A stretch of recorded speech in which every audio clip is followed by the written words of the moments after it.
ये हमसे सिर्फ बदला लेने आए हैं।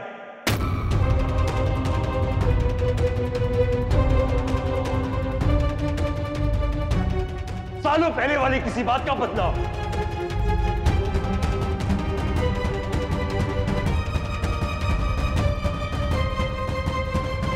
इन्होंने खुद कहा है हमसे, वो भी आज नहीं, बहुत दिनों पहले। लेकिन आपकी तरह हमें भी ऐसे ही लग रहा था कि आपको बताने के लिए हमें कोई सबूत चाहिए होगा, लेकिन नहीं। वैसे आपको कन्विंस करने के लिए एक सबूत मिल गया हमें। ये इनकी सारी बातें इस फोन में रिकॉर्ड थी, लेकिन अब नहीं सुना पाएंगे आपको। अब हमारी ज़बानी है वो सबूत चाचू, और आपको हमारी बात पे यकीन करना पड़ेगा। ये समर चाचू यहाँ भाई बन के आए हम सबसे दुश्मनी निकालने।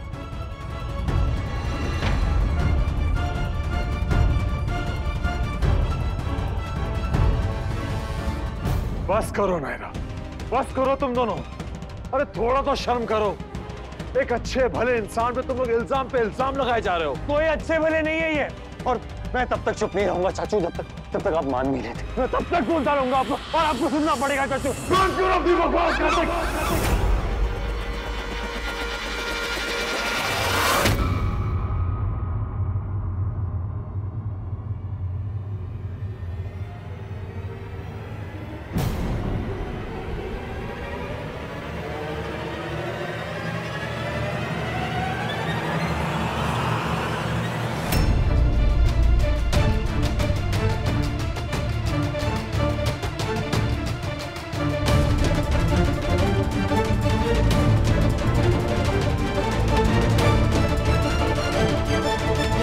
कार्तिक ने समर्थ को धक्का नहीं दिया होगा, इस बात का यकीन होना चाहिए था तुम्हें। अगर हमारी नहीं तो अपनी परवरिश पर। तुम्ही ने पाला है ना उसे। मुझसे कहीं ज्यादा असर तो तुम्हारा है उस पर अफसोस आज तुमने उसे समझने में भूल कर दी। चलो मान लिया, एक बात मान लिया कि हो गई उससे गलती। गर्म खून है, जवान है, आ गया उबाल, कर दी उसने हरकत। मगर तुमने वही हरकत उसके साथ कैसे कर दी अखिलेश? कैसे दे दिया धक्का तुमने अपने बच्चे को? इतनी नफरत, इतना पराया कर दिया उसे। बेकार में दिल का टाड़ मत बनाइए आप अपने बेटे की साइड ले रहे हैं और भाई को दोष दे रहे हैं। यही है आपका इंसाफ, आपकी समझदारी, आपका सही गलत। हाँ, अच्छे से पता है ना आपको कि मैं उसे चुप करा रहा था, लेकिन आपको तो मौका मिल गया मुझे चुप कराने का, मुझे बातें सुनाने का। समझाने की कोशिश तो हम भी कब से कर रहे हैं तुम्हें, लेकिन तुम्हें कहां समझ आई है? और अगर तुम्हें समझ नहीं आई तो उससे क्या एक्सपेक्ट करोगे? ये बस हो गया ना आपका फिर से शुरू। बस इसी वजह से, इसीलिए मैं आपसे बात नहीं करता। आप भी मुझसे थोड़ा दूरी रहिए तो अच्छा होगा, और मुंह मत लगिए, कहीं मेरे मुंह से कुछ ऐसा निकल जाएगा। निकाल देना भाई, निकाल दे यार, दिल में कुछ न तक। जो है आज सब बाहर आ जाए, कुछ अंदर ना रहे। भाई साहब आप लोग प्लीज। जब दो भाई बात कर रहे हो तो उसमें किसी तीसरे के लिए कोई जगह नहीं है। कोई नहीं बोलेगा। अखिलेश, वो बात बहुत पुरानी है, बरसों पुरानी। उसके बारे में ना कार्तिक और नायरा जानते हो, ना ही तुम।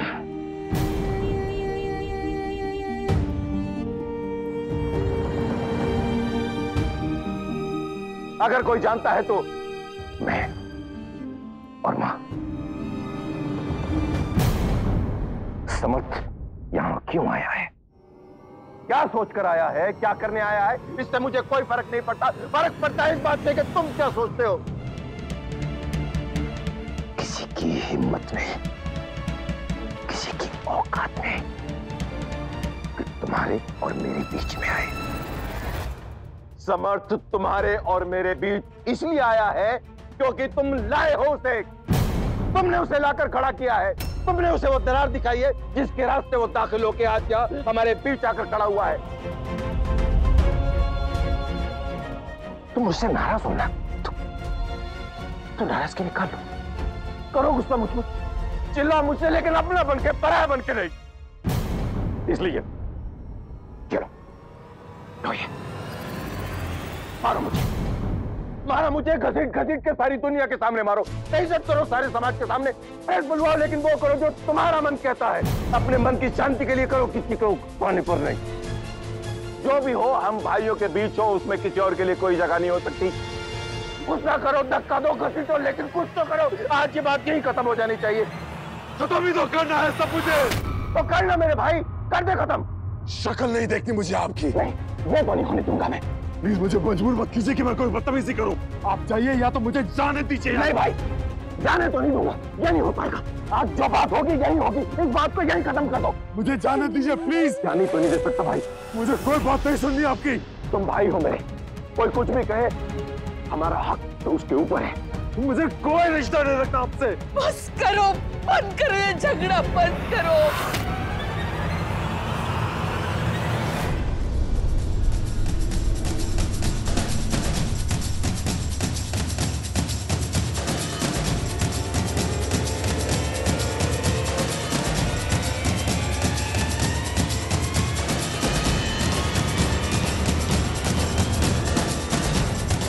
नहीं माँ,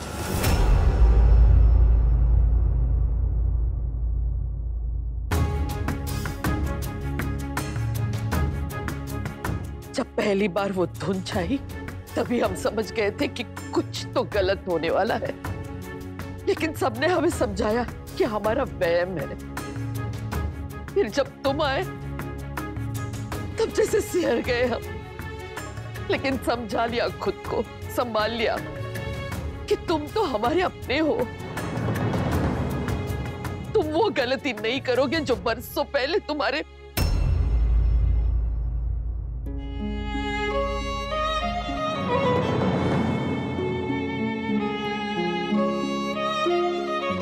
लेकिन तुम तो आए हो सिर्फ बदला लेने के लिए। समर्थ, अब तुम्हारे पैर पड़ गए समर्थ।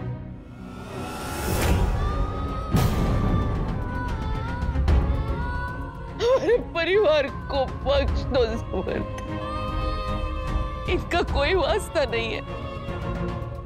तुम्हारे गुनहगार तो हम हैं। हम हैं खूनी।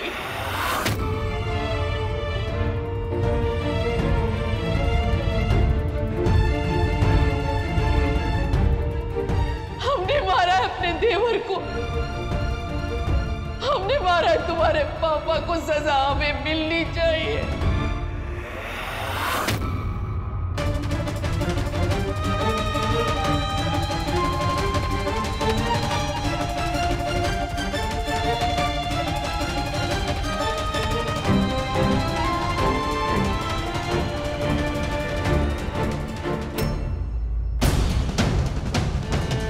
बख्श दो हमारे परिवार को। दादी, दादी, माँ, दादी, दादी, दादी, उठिए। दादी प्लीज उठिए।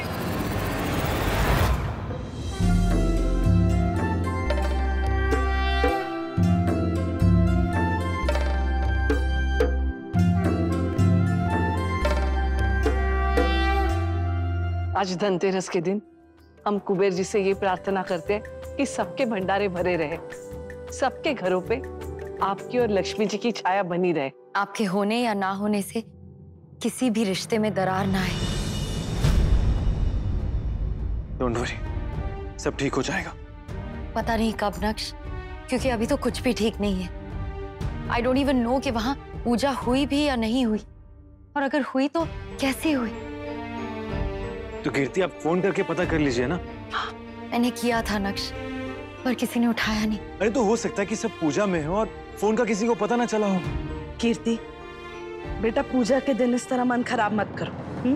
अब पूजा खत्म होते ही मैं ये फोड़ दूं? हे भगवान, सुबह से बस यही सोच रहा है ना तू? बचपन से ऐसा है, बेसब्रा। अभी भी कुछ ज्यादा बदले नहीं है दादी। सुबह से मैं देख रही हूँ, सिक्कों की खनखनाहट सुन रहे हैं कुछ 10-20 बार। इसमें गलत ही क्या है? आवाज अच्छी लगती है तो 10-20 बार सुन लिया। गाने नहीं सुनते क्या आप? चलिए अब फोड़िए।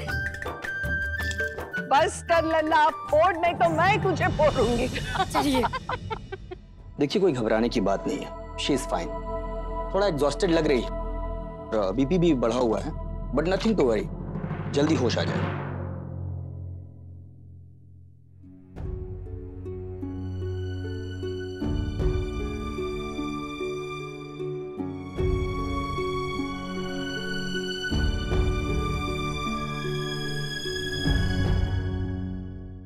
बताता हूं, आज तुम्हें सब कुछ बताता हूं। बाबूजी जान देते थे अपने भाई पे। माँ, बाबूजी, हम सब बहुत प्यार करते थे चाचा जी से। इज्जत नहीं करता था कोई उनकी, तरस खाते थे उन पे, क्योंकि वो अपाहिज इंसान शरीर से नहीं दिमाग से होता है। और यही बात समझाने की बहुत कोशिश की बाबूजी ने चाचा जी को, लेकिन उन्होंने तो जैसे कसम खा ली थी कि ना अपनी सोच को बदलेंगे और ना ही हालात को। लाड़ लाड़ में बाबूजी एक के बाद एक सुविधा, फैसिलिटी हर छूट देते गए चाचा जी को, और उन्होंने उस हर फैसिलिटी का मिसयूज करना शुरू कर दिया। एक दिन पता नहीं क्या फितूर आया चाचा जी के दिमाग में और उन्होंने बगावत सी कर दी बाबूजी के खिलाफ, जैसे अखिल ने की है।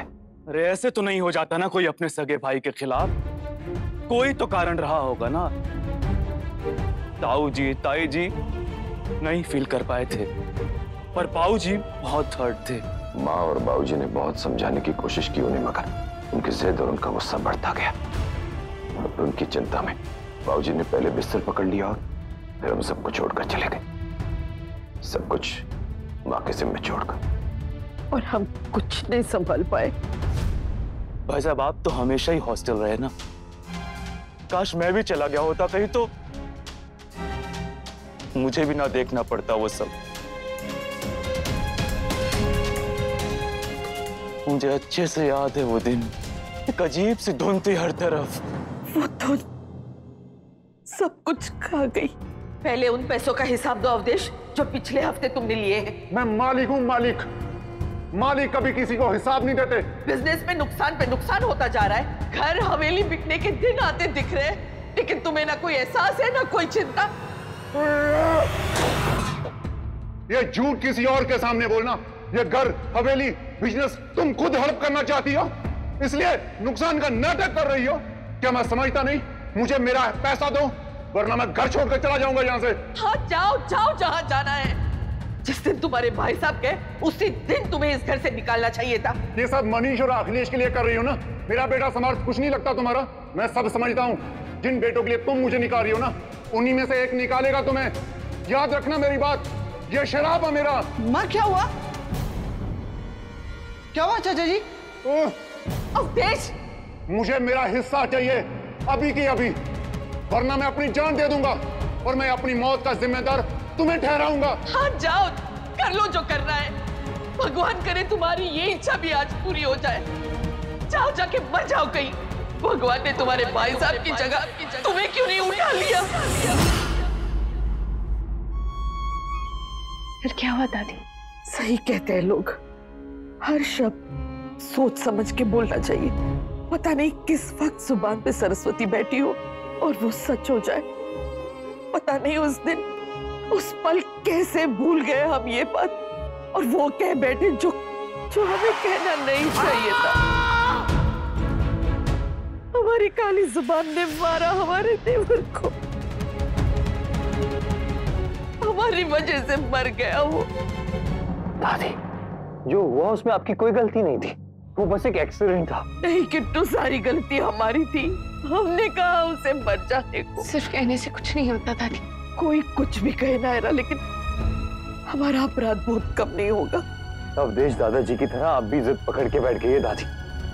हाँ, मानता हूँ कि आपने जो कहा वो नहीं कहना चाहिए था, पर जो हुआ है वो आपकी वजह से हुआ, ये नहीं मान सकता। उनका एक्सीडेंट की वजह उनका गुस्सा था दादी, ताकि आपकी शक। माँ, मैं कब से आपको ये समझाने की कोशिश कर रहा हूँ कि वो एक्सीडेंट था, आपने कुछ नहीं किया। आप जाने क्यों खुद को दोष देती आई हैं आज तक।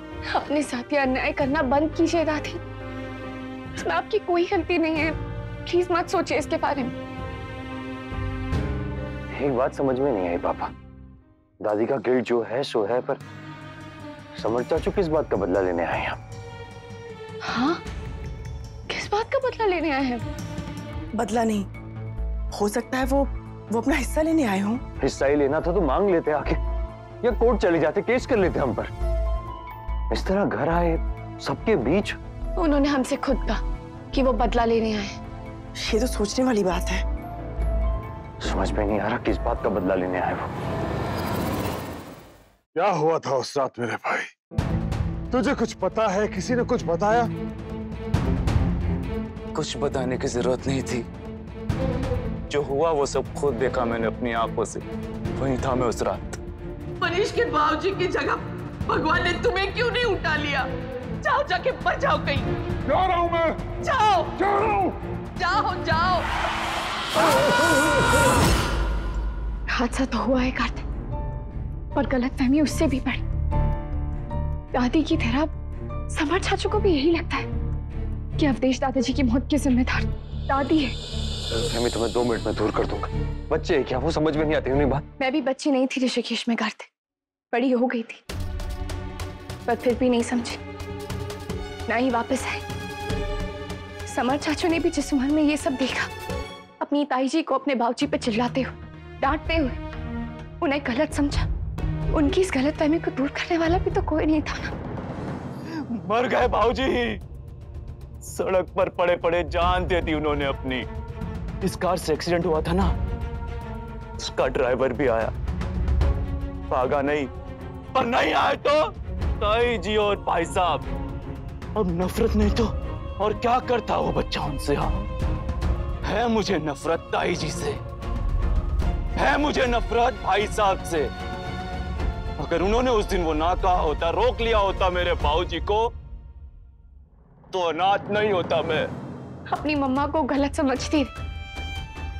वो मम्मा जो मुझसे इतना प्यार करती है, उन्हें ठहराती रही जिम्मेदार अपने दुखों का। उस छोटी सी गलतफहमी को लेकर इतने साल अपने फैमिली से दूर रही। ऐसी एक गलतफहमी की वजह से बड़ी दादी ने घर से निकाल दिया था मम्मा को। मैंने भी तो वही किया था।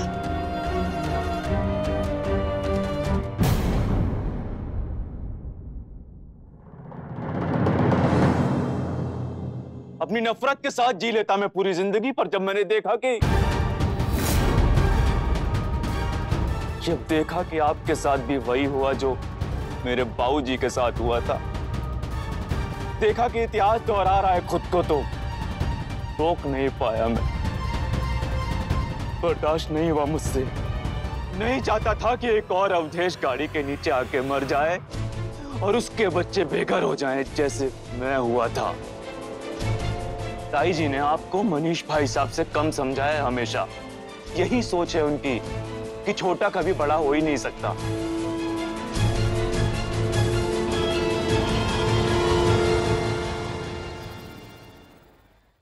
एक छोटी सी गलतफहमी की वजह से इतने सालों तक नायरा के साथ रिश्ता तोड़ दिया था मैंने। मेरे और तुम्हारे बीच भी तो गलतफहमी थी, जो हम दूर रहे 2.5 साल एक दूसरे से। गलतफहमी चाहे छोटी हो या बड़ी, नतीजा तो गलत ही होता है ना। कब किसी को क्या बात चुप जाए ये हम तय नहीं कर सकते, लेकिन इतना तो तय है कार्तिक कि गलतफहमी से गलतफहमी पैदा होती है और उसके बाद एक के बाद एक बढ़ती ही जाती है। ये गुस्से से या जबरदस्ती करके गलतफहमी को कभी दूर नहीं किया जा सकता। अगर ये दूर हो सकती है तो सब्र से और प्यार से, शांति से जड़ से मिटाना पड़ता है। दिल जीतना पड़ता है सामने वाले का, तभी जब हम उससे कुछ कहेंगे वो हमारी बात का विश्वास करेगा। तो इसका मतलब समर चाचू भी गलत नहीं है। जिस तरह मैं गुस्सा हूं सारी बात को लेके, अपनी दादी को लेके परेशान हूं, उस तरह वो भी फील कर रहे होंगे अपने बाबूजी के लिए। हर सिक्के का एक दूसरा पहलू होता है जो हमें दिखाई नहीं देता, लेकिन इसका मतलब ये नहीं कि वो है ही नहीं। समर चाचू उसी बात का बदला लेना चाहते होंगे दादी से। अब ये लड़ाई ताकत या बदले की नहीं है कार्तिक। इतना तो समझ में आ गया कि पहले अखिल चाचू की गलतफहमी दूर करनी थी, पर अब समर चाचू की भी। सिर्फ गलतफहमी दूर नहीं करनी है, उनका दिल जीतना है, उन्हें अपना बनाना है, जैसे अक्षय जी ने बनाया था भाभी माँ को, नायरा ने बनाया मुझे। अब रावण को जलाना नहीं है, उसे राम बनाना है।